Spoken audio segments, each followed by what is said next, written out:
నూలు నూలులో శతాబ్దాల గౌరవం, పట్టు పరంపరకు ప్రతీక, సంప్రదాయానికి శాశ్వత చిరునామా సఖీ. నమస్తే రమ్మగారు. నమస్తే జయ. భోజుడు 30వ మెట్టు ఎక్కాడు కదా, అక్కడి ప్రతిమ ఏం చెప్పిందండి? 30వ ప్రతిమ ఎక్కితే 30వ మెట్టు ఎక్కాక ఆ ప్రతిమ రుక్మిణి వల్లేట ఆమె పేరు. అన్ని వల్లిలే. అన్ని వల్లిని. ఆమె ఒక ప్రత్యేకమైన గాథ చెప్పింది.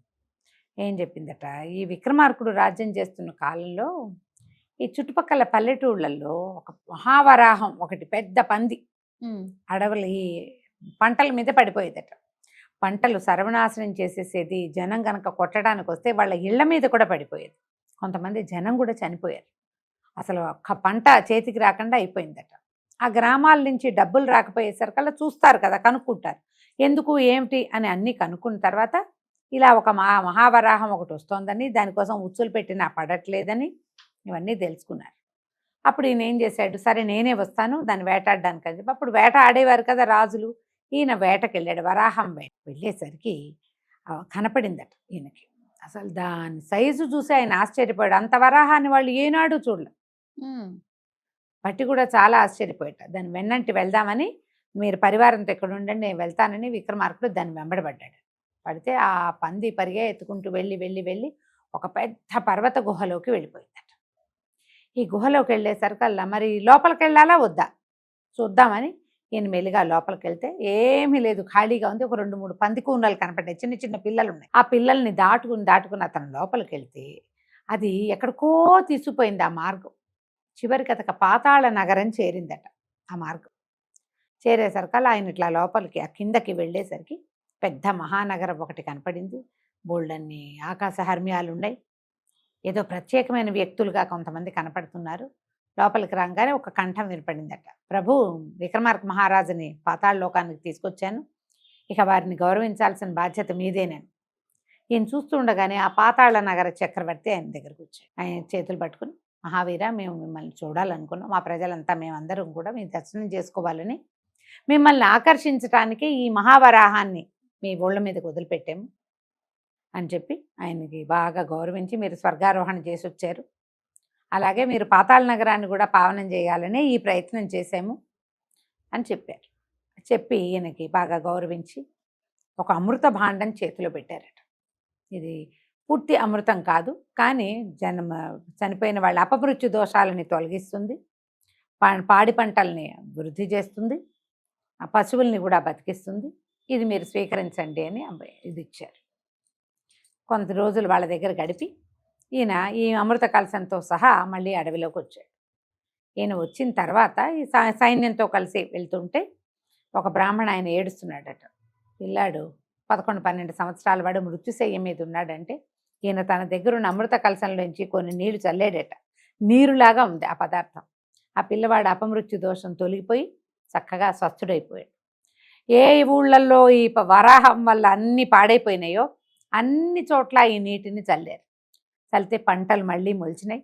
ఆ వరాహం వల్ల చనిపోయిన వాళ్ళు, గాయపడిన వాళ్ళు అందరూ కూడా, గాయపడిన వాళ్ళకి గాయాలు తగ్గిపోయినాయి, మరణించిన వాళ్ళంతా జీవించేశారు, అంతా సుసంపన్నంగా అయిపోయింది. తనకిచ్చిన దాన్ని మళ్ళీ ప్రజలకి అందించే లక్షణం ఉన్న రాజులు తక్కువ.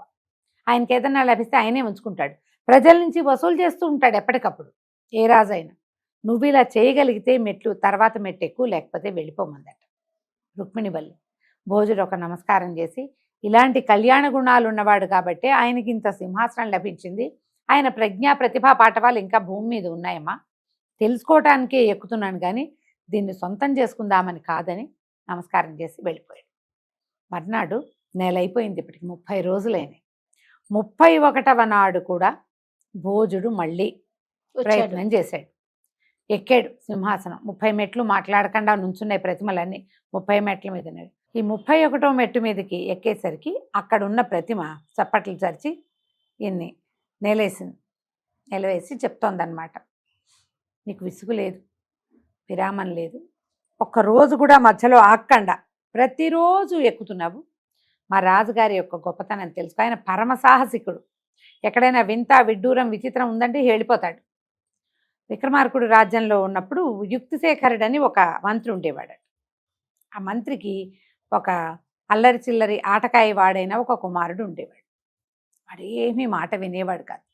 వాడికి ఒక 17-18 సంవత్సరాల వయసు వచ్చాక తండ్రి విసిగిపోయి వాడితోటి, ఎందుకు వచ్చింది ఈ జీవితం, ఇలాంటి కుమారుడు లేకపోయినా పర్వాలేదు, పుట్టకపోతే ఒక ఏడుపేడ్చి ఊరుకునే వాళ్ళమని ఇలా నానా దుర్భాషలు ఆడాడు. కుర్రాడికి మంచి టీనేజ్లో ఉండేసరికి గట్టిగా తగిలింది. వీడు నేను చనిపోవాలి, మా నాన్నకి నేను నచ్చట్లేదని ఈ కుర్రాడు యుక్తిశేఖరుడి కుమారుడు బుద్ధిశేఖరుడు ఈ బుద్ధిశేఖరుడు కూడా చనిపోవడానికి బయటికి వెళ్ళిపోయాడు. గోదావరి నదిలో స్నానం చేసి తర్వాత ప్రాణత్యాగం చేద్దాం అనుకున్నాడట. ఈ గోదావరి నదికి తీరం మామూలుగా అందరూ ఉన్న చోట కాకుండా ఎవ్వరూ రాని ఒక అగమ్యమైన ప్రదేశంలోకి వెళ్ళాలనుకున్నాడు. అగమ్యము అంటే వెళ్ళరానిది ఎక్కడికో నడిచి నడిచి నడిచి వెళ్ళి మానవ మాతృడన్నవాడు లేని చోటికి వెళ్ళాడు. అక్కడ దూకుదాం అనుకున్నాడు. గోదావరి కుడివైపు ఉంటే ఎడం వైపు నుంచి ఒక ఏరు లాంటిది పారుతోందట. అందులోంచి సెగలు కక్కుతున్న నీళ్ళు వస్తున్నాయి. ఎట్లా అంటే అందులోంచి పొగొస్తోంది. వాడు ఆశ్చర్యపోయాడు. వెళ్ళి ఆ నీటి దగ్గరకి వెళితే అందులోంచి వేడి నీళ్ళ దగ్గర నుంచుంటే ఎట్లా ఉంటుంది, అలాంటి ఒక అనుభవం కలిగింది.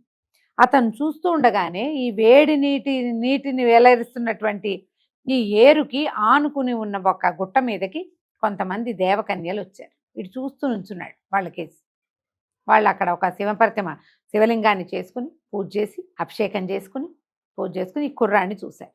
నువ్వు మానవుడవే కూడా ఆయన కూడా మమ్మల్ని చూసావు, ఏమిటి నాయనా నీ సమస్య ఏంటంటే, నాకు ఇలాగ ఏదో చదువు అవి రాలేదు, మా తండ్రి నాతో విసిగిపోయాడు, నేను మరణించాలని వచ్చానంటే వాళ్ళు ఏమన్నారు, ఆ పిల్లవాడిని ఎత్తి మీద చేయబెట్టి, నువ్వు మమ్మల్ని చూసావు కాబట్టి, మామూలుగా అయితే చూడగలిగేవాడివి కాదు, నువ్వు గోదావరిలో స్నానం చేసావు, స్నానం చేసిన ఆ వస్త్రాలతోటే కాబట్టి మమ్మల్ని పవిత్రుడిగా ఉన్నావు కాబట్టి చూడగలిగావు, నీ బుద్ధి మేము మారుస్తాము, నీకు విద్యాబుద్ధులు విద్యాగంధం వచ్చేలాగా అని ఈ దేవకన్యలు అతన్ని ఆశీర్వదించి వెళ్ళిపోయారు. ఈ యుక్తిసాగరుడు ఇక పిల్లాడు బుద్ధిశేఖరుడు బుద్ధి తెచ్చుకుని తండ్రి దగ్గరికి వచ్చాడు.